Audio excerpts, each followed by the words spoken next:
Freedom ಪಾರ್ಕ್ನಲ್ಲಿ 1% ಮೀಸಲಾತಿಯನ್ನು ಅನ್ನಕ್ಕೆ 50 ಸೂಕ್ಷ್ಮ ಸಮುದಾಯಗಳಿಗೆ ಪ್ರತ್ಯೇಕವಾಗಿ ನಿಗದಿ ಮಾಡಿ ಜಾರಿ ಮಾಡುವಂತೆ ಒತ್ತಾಯಿಸಿ ಬೃಹತ್ ಪ್ರತಿಭಟನೆಯಲ್ಲಿ ಹುಸೇನಪ್ಪ ಬಿ ವಿಭೂತಿ ಅಲೆಮಾರಿ ಸುಡುಗಾಡು ಸಿದ್ಧ ಮಹಾಸಭಾದ ರಾಜ್ಯ ಪ್ರಧಾನ ಕಾರ್ಯದರ್ಶಿ ರಾಯಚೂರ ಹಾಗೂ ಮಂಜುಳಾ ಸಿಯೋದೋಳ ಸಮುದಾಯ ರಾಜ್ಯ ಪ್ರಧಾನ ಕಾರ್ಯದರ್ಶಿ ಹಾವೇರಿ ಇವರುಗಳು ಭಾಗವಹಿಸಿ ನಮ್ಮ ಮಾಧ್ಯಮದ ಮೂಲಕ ಅಲೆಮಾರಿ ಸಮುದಾಯಕ್ಕೆ 1% ಮೀಸಲಾತಿಯನ್ನು ಕೊಡಬೇಕಾಗಿ ಆಗ್ರಹಿಸಿದರು. ಬೇಕೇ ಬೇಕು, ಅಲೆಮಾರಿಗಳಿಗೆ 1% ಪ್ರತ್ಯೇಕವಾದ ಮೀಸಲಾತಿ ನೀಡಲೇಬೇಕು. ಅಲೆಮಾರಿಗಳಿಗೆ ಪ್ರತ್ಯೇಕವಾದ ಎ ವರ್ಗದಲ್ಲಿ 1% ಮೀಸಲಾತಿ ನೀಡಲೇಬೇಕು. ಬಾಬಾ ಸಾಹೇಬ್ ಅಂಬೇಡ್ಕರ್ ಅವರಿಗೆ ಬೇಕೇ ಬೇಕು, ಬೇಕೇ ಬೇಕು. ಅವರಿಗೆ ಸೌಲಭ್ಯವನ್ನು ಕೊಟ್ಟು ಮೇಲೆತ್ತುವಂತ ಕೆಲಸವನ್ನ ಮಾಡಬೇಕೇ ವಿನ ನೀವು ಮೇಲಿರ್ತಕ್ಕಂಥವ್ರನ್ನ ನೋಡಿ ಮೇಲಿದ್ದವ್ರನ್ನ ಕಾಯ್ಕೋತ ಹೋಗಿ ಅವ್ರಿಗೆ ಸೌಲಭ್ಯ ಕೊಟ್ರೆ ಈ ಸರ್ಕಾರಕ್ಕೆ ಯಾವ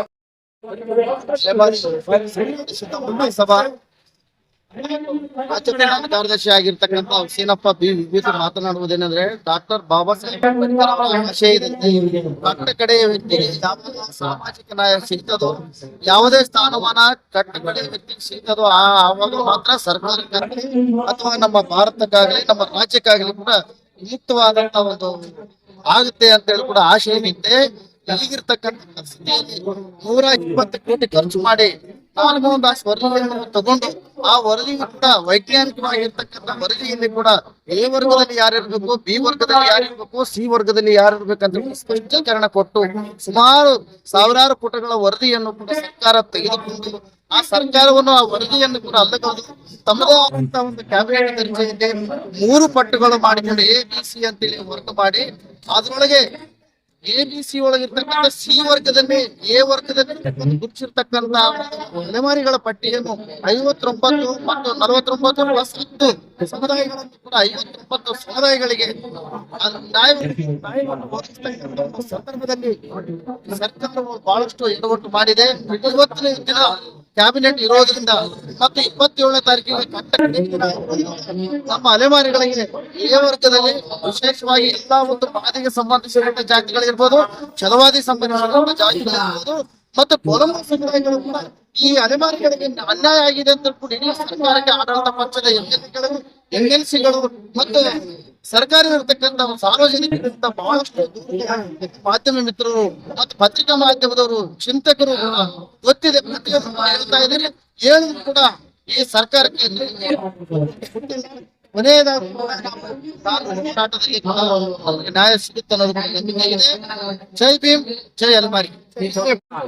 ಅಲೆಮಾರಿ 1% ಮೀಸಲಾತಿಗಾಗಿ ಇವತ್ತು 59 ಜಾತಿಯ ಶ್ರೀಲಂಕಾದ ರಾಯಚೂರು ಶಿಂಗೋಳ ಹತ್ತಿ ಚನ್ನದಾಸರು ಮಾಲ್ದಾಸರು ಸಮುದಾಯ 50 ಜಾತಿಗಳು ಕೂಡ ಬೆರಳೆಣಿಕೆಯಷ್ಟು ಜನ ಇದ್ದೀವಿ. ಜನ ಇದ್ರು ಕೂಡ ಸರ್ಕಾರ, ನಮ್ಮ ಕಾಂಗ್ರೆಸ್ ಸರ್ಕಾರ ನಮ್ಮ ಅಲೆಮಾರಿ ಜನಾಂಗದ ಪರ ಎಚ್ಚೆತ್ತುಕೊಂಡಿಲ್ಲ. ಯಾಕಂತಂದ್ರೆ 1% ನಮ್ಗೆ ಸಪರೇಟ್ ಆಗಿ ಆಗಿದ್ದು, ಸಪರೇಟ್ ಆಗಿ ಎ ವರ್ಗದಲ್ಲಿ ಇರ್ಬೇಕಾಗಿದೆ, ಎ ವರ್ಗದಲ್ಲಿ ಇರ್ತಿಲ್ಲ. ಆದ ಕಾರಣ ನಮ್ಮ ಹೋರಾಟ ಉಪವಾಸ ಸತ್ಯಾಗ್ರಹದಿಂದ ಹೋರಾಟದವರೆಗೆ ನಾವು ಮಾಡ್ತಾ ಇದೀವಿ. ಸಿದ್ದರಾಮಯ್ಯ ಸಾಹೇಬ್ ಎಚ್ಚೆತ್ತುಕೊಳ್ಳಬೇಕು. ಆದ್ರೆ 1% ಮೀಸಲಾತಿಯನ್ನ ನಮಗೆ ಸಪರೇಟ್ ಆಗಿ ಕೊಡುವವರೆಗೆ ನಮ್ಮ ಹೋರಾಟ ಇದ್ದೇ ಇರುತ್ತೆ. ದಯವಿಟ್ಟು ಈ ಅಲೆಮಾರಿ ಕರ್ನಾಟಕ ಯಾಕಂದ್ರೆ ಚರಂಡಿ ಮೇಲೆ ಇವತ್ತು ನಾವು ಜೀವನ ಮಾಡ್ತಾ ಇದೀವಿ. ನಾವು ಅಲೆಮಾರಿ ಇವತ್ತು ಏನು ನಮ್ಮ ಸಮಾಜಕ್ಕೆ ನೆಲೆನೇ ಆದ ಕಾರಣ ತಾವೆಲ್ಲರೂ ಅಲೆಮಾರಿ ಜನಾಂಗಕ್ಕೆ ಕೊಡುವಂತ ಕೆಲಸ ಆಗಬೇಕು ಈ ಸರ್ಕಾರದಲ್ಲಿ ಅಂತ ಕೊಡ್ತಿದ್ದ.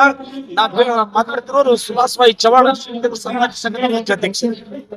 ಏನಿದು 49 ಅಲೆಮಾರಿ ಸಮುದಾಯಗಳಿಗೆ ಪಂಗಡ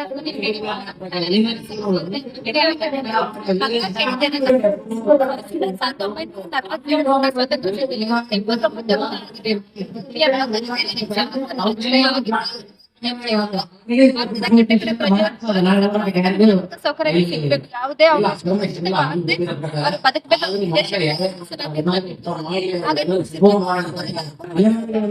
ನಮಗೂ ಕೂಡ ರಿಸರ್ವೇಶನ್ ಸಿಗಬೇಕು.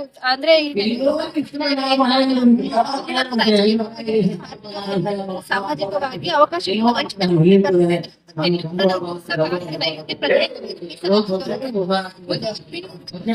ಬದುಕುತ್ತೆ ಅನ್ನೋ ಉದ್ದೇಶವಾಗಿ ನಾವು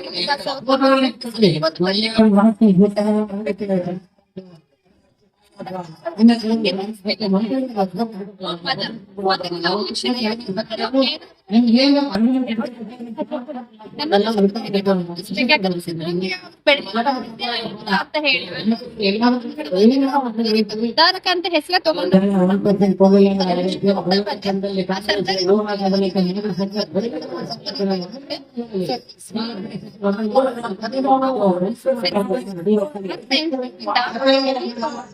ನಡೆಸ್ತಾನೆ ಇದ್ದೀರಾ ಪ್ರತಿಫಲವಾಗಿ ವರ್ಗ ಒಂದರಲ್ಲಿ 1% ಒಳ್ಳೆ ಭವಿಷ್ಯ